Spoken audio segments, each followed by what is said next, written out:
இதன் பின்னர் இந்தியாவின் தென்பகுதிக்கு வந்த தோமா கேரளாவிலும் தமிழ்நாட்டிலும் வல்லமையாக ஊழியம் செய்தார்.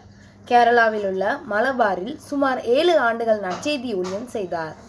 கேரள மாநிலத்தில் பல்லூர் என்கிற பகுதியில் தோமா சுவிசேஷத்தை அறிவித்த போது ஆயிரமான மக்கள் ரட்சிக்கப்பட்டார்கள், இயேசுவை ஏற்றுக்கொண்டார்கள். பின்பு பல்லூர் என்கிற இடத்தை அடுத்து முசிறிஸ் என்கிற பகுதியில் ஊழியம் செய்தார்.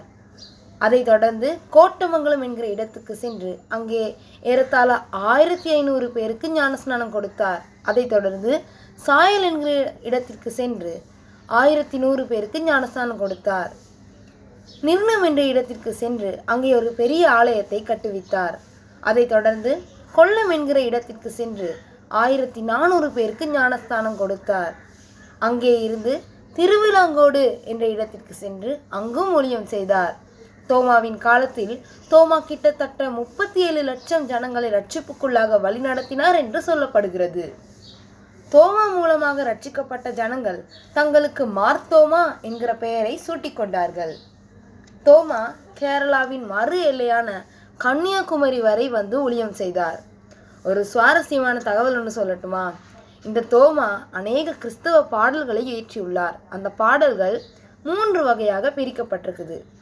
முதலாவது ரப்பான் தோமை பாடல்கள், இரண்டாவது வீரத்தியன் பாடல்கள், மூன்றாவது மார்க்கம் களியாட்டம் என்பதாகும். திரிசூர் என்கிற பகுதியில் சாவக்காடு என்று ஒரு இடம் இருக்கிறது. அங்கே நம்பூதிரிகள் என்று அழைக்கப்படுகின்ற பிராமணர்கள் அதிகம் தோமாவை எதிர்த்தார்கள். தோமா அவர்களை பார்த்து, யார் உண்மையான கடவுள்?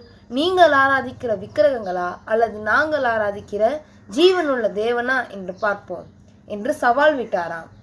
ஒரு நிபந்தனை விதிக்கப்பட்டது. குளத்திலிருந்து ஒரு வாளி தண்ணீர் எடுத்து ஆகாயத்தில் எறிய வேண்டும்.